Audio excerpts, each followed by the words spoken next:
Mes amis Porschistes, bonjour!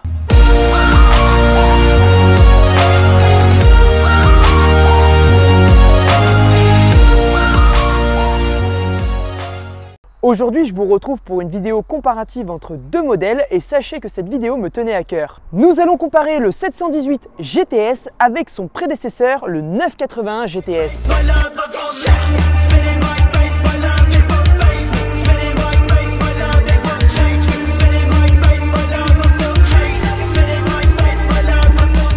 Voici nos deux challengeuses.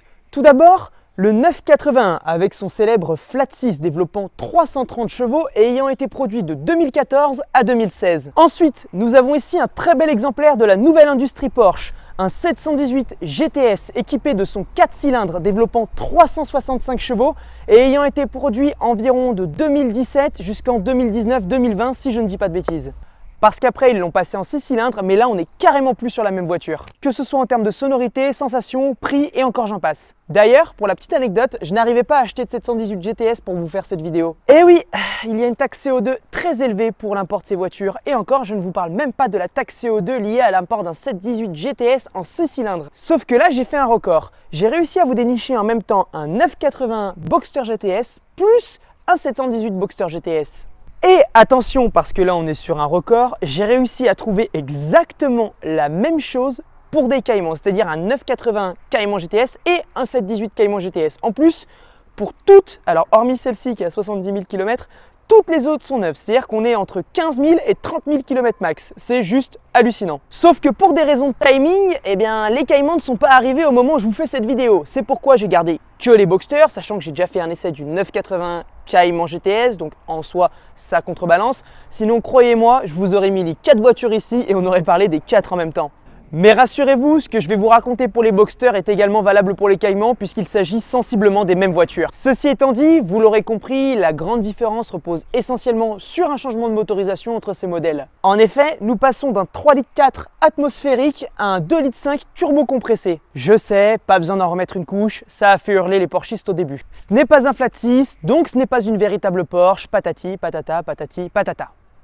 Bref, pour moi il s'agit bien d'une véritable Porsche, mais tout simplement adaptée à l'ère de son temps. Mais avant d'aller plus loin, commençons par une présentation esthétique de celle-ci. Notre bon vieux Flat 6 traditionnel, lui, possède un look très agressif, surtout quand on le compare aux versions S et 2,7 litres.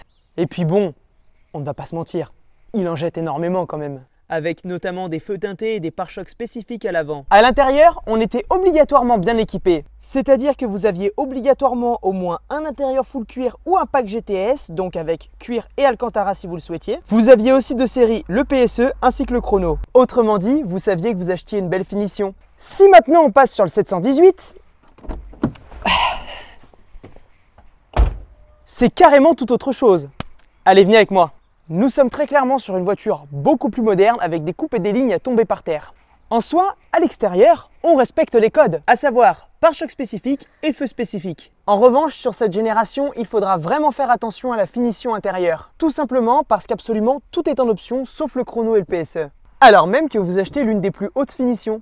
Ici, ce n'est pas le bon exemple car j'en ai acheté un presque tout équipé. Mais vous pouvez en trouver sans full cuir et sans finition GTS par exemple. En plus,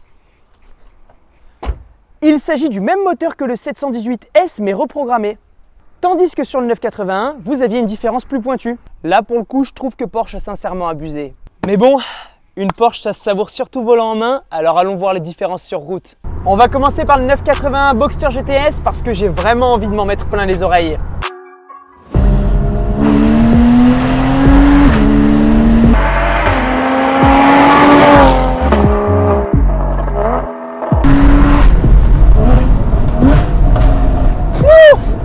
C'est trop bon, ça hurle.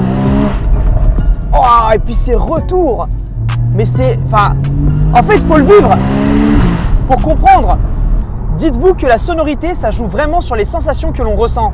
Surtout avec ce claquement que l'on ressent lorsqu'on vient passer le rapport à 4000 tours. Regardez, je mets le mode sport. Vous allez voir. 3, 2, un coup de gaz. Bah! Et je suis désolé, mais il faut vraiment le dire. Cette version précisément, le Gran Turismo Sport pour GTS avec son 6 cylindres atmosphérique, c'est un parfait compromis entre prix, qualité et surtout prestations offertes. J'ai également une petite anecdote marrante pour vous sur cette voiture, c'est que Porsche n'a pas communiqué les chiffres de production. Donc on ne sait pas combien de 981 GTS sont sortis, mais ce que je peux vous dire, c'est que cette voiture, à chaque fois qu'il y en a en vente, elle reste vraiment pas longtemps à la vente. C'est tellement demandé. Alors, est-ce que le modèle est rare? Il n'y en a pas tant que ça. Peut-être. Bon, c'est pas non plus un modèle numéroté ou quoi que ce soit, mais moi je pense que la rareté y fait, mais c'est aussi la pureté avec son dernier Flat 6 Atmo et surtout le fait qu'on est sur le gros 3 litres 4. On est sur le gros 3 litres 4, pardon, on est vraiment sur un gros Boxster. Bon, après il y a le Spider, mais ça n'a rien à voir. Mais je peux vous dire que c'est une voiture qui a quand même une certaine rareté et plus le temps passe, plus pour en trouver avec pas énormément de kilomètres, enfin vous voyez ce que je veux dire, avec les options que vous voulez, ça va devenir difficile et les prix surtout font que d'exploser sur ces voitures. Donc moi si j'ai un conseil en termes d'investissement par contre par rapport au 718, le 718, je sais pas, avec le temps sûrement, mais aujourd'hui tout de suite, la meilleure valeur d'investissement pour moi ça va être le 981 et je parle financièrement. Tout à l'heure également, je vous disais que ce que je vous raconte pour le Boxster est valable pour le Cayman.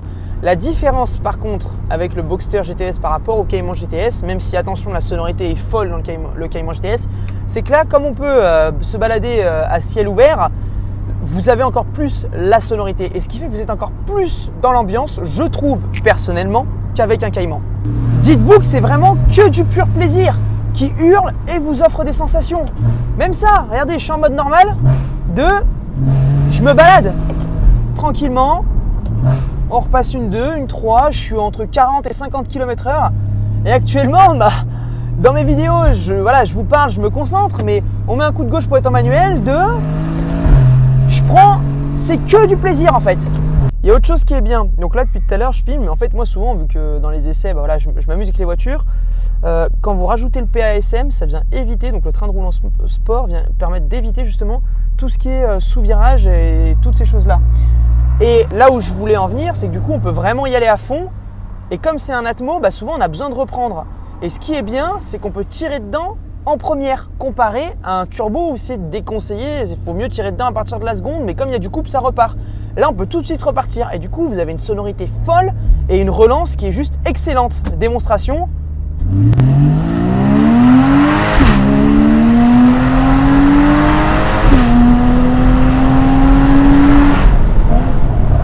Pour moi, c'est vraiment une pure voiture de week-end en fait. Le 718, vous allez pouvoir l'utiliser tous les jours, ça va. Ça, pour moi, c'est pas à utiliser tous les jours. Cette voiture, ouais, c'est vraiment la voiture 100% plaisir du week-end.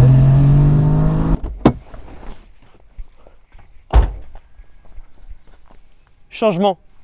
Ok, let's go, c'est parti, on va faire un saut dans le temps.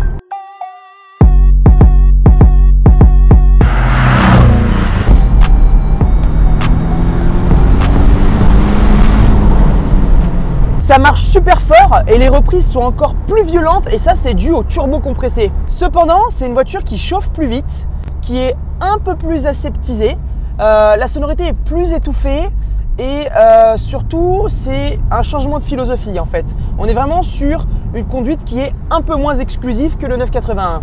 En fait, si vous voulez, le 981 c'était vraiment une voiture à dompter réellement, un peu comme les anciennes 911 avec le fameux mythe du dompteur de Porsche 911. En fait, avec le 718, vous allez plus facilement avaler des grands trajets. C'est vraiment une voiture qui favorise un usage mixte entre plaisir et utilisation quotidienne. C'est plus doux et plus aseptisé si vous voulez. Voilà où sont réellement les différences. Bref, vous l'aurez compris, nous n'allons pas réellement les comparer en termes d'efficacité et de freinage parce que ça n'aurait absolument aucun sens pour nous. Dans notre cas, on ne cherche pas la performance et encore moins le circuit. Conclusion de cette vidéo, il n'y a pas de plus ou moins bonne voiture entre les deux et le 718 GTS est bel et bien une véritable Porsche. En fait, les différences vont jouer en matière de philosophie. Si vous préférez le son, les sensations et le domptage de voitures de sport, prenez le 981. Mais si au contraire, vous voulez quelque chose qui marche très fort tout en étant plus souple et en consommant moins, mais en ayant par conséquent une conduite moins exclusive, prenez les 718 GTS. Bref, sur ce, je pense que vous avez absolument toutes les armes nécessaires dans vos bagages pour pouvoir choisir entre le 4 cylindres et le 6 cylindres atmosphérique. Faites-moi savoir dans les commentaires lequel des deux vous choisiriez, ça m'intéresse. Et puis quant à moi, je vous dis à très vite pour du contenu exclusif. Ciao!